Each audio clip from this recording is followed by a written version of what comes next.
Congress party के उपाध्यक्ष ने कहा कि भाजपा की रैली पूरी तरह से फ्लॉप रही है। उन्होंने भाजपा की जनसभा पर निशाना साधते हुए कहा कि भाजपा ने जितने कार्यकर्ताओं के जुटने की उम्मीद दी थी उतनी भीड़ नहीं जुट पाई।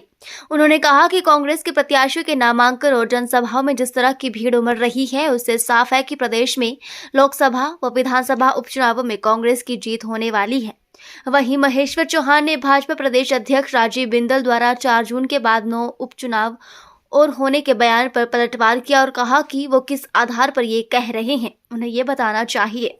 मामला उच्च न्यायालय में है। उन्होंने कहा कि सीपीएस के पदों का सृजन पूर्व में बीजेपी सरकार में ही हुआ था, लेकिन ये पूर्व में जयराम सरकार की असफलता रही कि वो इन पदों पर नियुक्ति नहीं कर पाए। भारतीय जनता पार्टी का जो शिमला संसदीय सीट पर नामांकन पत्र दाखिल किया है, भाजपा की जो अपनी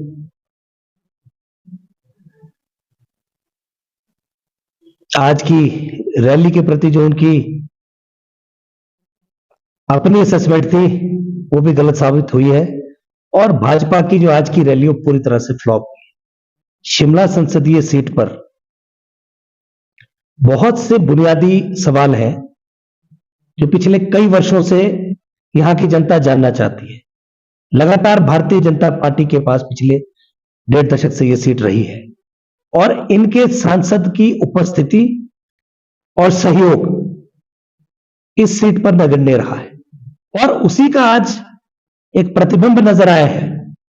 आप देखिए जिस तरह से कांग्रेस प्रत्याशियों के नामांकन भरे हैं, शानदार उपस्थिति लोगों ने दर्ज कराई है, परंतु भारतीय जनता पार्टी के लोगों ने पूरी तरह से हिमाचल की इस सीट की अनदेखी करी।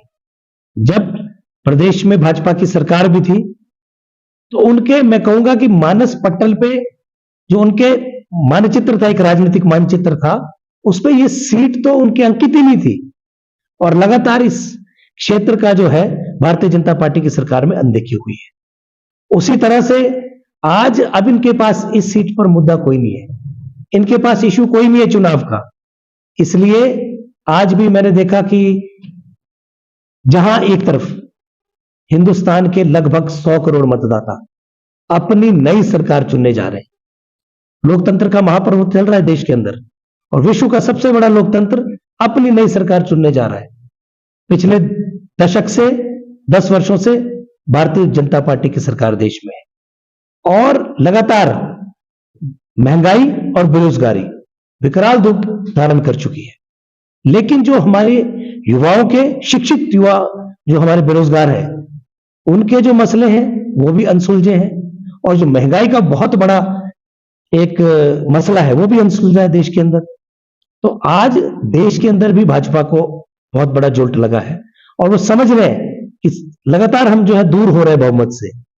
और अब जो है आप देखिए, प्रधानमंत्री जी ने भी कहा कि अंबानी और अडानी ये जो है कांग्रेस को फंडिंग कर रहे हैं, तो ये तो पूरा देश दुनिया जानती है। बड़ी विडंबना है कि भारत के प्रधानमंत्री क्या समझते हैं हिंदुस्तान के अवाम को। पूरी देश दुनिया जानती, पूरा विश्व जानता है कि अडानी और अंबानी पिछले 10 वर्षों में किसकी गोद में बैठकर इतने इतरा रहे हैं और कौन उनका जो है पालन पोषण कर रहा है। लेकिन आज आप इस तरह की बात कर रहे हैं तो हम उनको भी कहना चाहते हैं, अगर प्रधानमंत्री जी ये कह रहे हैं और हिंदुस्तान का अगर प्रधानमंत्री कहता है तो साक्ष्यों के साथ ही कहता होगा। लेकिन जब वो कह रहे हैं तो जो आपने एक एजेंसियां सत्ता का दुरुपयोग करके विपक्ष के चुनिंदा लोगों के खिलाफ लगाई है, अगर आप कह रहे हैं कि अडानी और अंबानी इस तरह से राजनीतिक दलों को फंडिंग कर रहे हैं, तो क्यों नहीं ईडी और सीबीआई की रेड आप वहां पे करवाते? हिंदुस्तान की जनता भी चाहती है कि आप इस पर तुरंत कार्रवाई करें। तो मसला यह है कि भारतीय जनता पार्टी मुद्दों से बहुत आगे बढ़ गई है, ये मुद्दा विहीन हो चुकी है। अब कि कानून, वैसे तो मैं कहूं कि उन्होंने सही कहा कि 6 चुनाव कांग्रेस जीत रही है और कांग्रेस की सीटें 40 हो जाए, ये बात बिल्कुल सही है। उनको भी कहते कभी कभी सच आ जाता है जुबान पर, तो उनकी जुबान पर यह सच आया था। दूसरा, उन्होंने जो बेबुनियादी बात कर रहे हैं, वैसे तो मामला जो है उच्च न्यायालय में लंबित है और विचाराधीन है, इस मामले में कोई टिप्पणी करना तर्कसंगत नहीं है। लेकिन अगर भाषण भारतीय जनता पार्टी के प्रदेश अध्यक्ष दे रहे हैं तो मैं उनको जानकारी के लिए बता दूं कि किस चीज का चुनाव होगा, किस लिए ये 9 चुनाव होंगे, किस लिए ये 6 चुनाव और होंगे। अब तथ्यों सहित जनता में रखिए ना। और आपने बात करी सीपीएस की, तो क्या वो बताने की कृपा करेंगे कि ये जो सीपीएस है 6, इनकी आज तक ये किसी ने कहा नहीं, लेकिन मैं कह रहा हूं कि जो ये 6 पद है सीपीएस के, इसकी सैद्धांतिक मंजूरी किसने दी और किसने इन पदों का सृजन किया।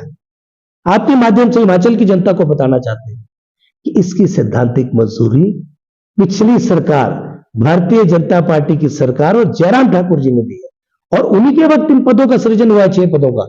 हमने तो सिर्फ आके भरी है। जैसे कांग्रेस सरकार सत्ता में आई तो ये पद ऑलरेडी सृजित थे, इनको हमने भरा है, क्योंकि भारतीय जनता पार्टी के तत्कालीन मुख्यमंत्री जयराम ठाकुर जी के पास राजनीतिक इच्छा शक्ति नहीं थी। या आप ये समझे कि पॉलिटिकल उनकी कंपल्शन थी कि वो नहीं बना पाए। वो पदों का सृजन करने के बावजूद भी पॉलिटिकली उसको नहीं कर पाए करेक्ट, उनकी विफलता रही उसमें। तो सीपीएस के इश्यू पे आज बहुत बातें बीजेपी कर रही है, उनको बताना चाहिए भी, वो भी ये भी क्लियर करे कि ये 6 पोस्टें कब क्रिएट हुई है।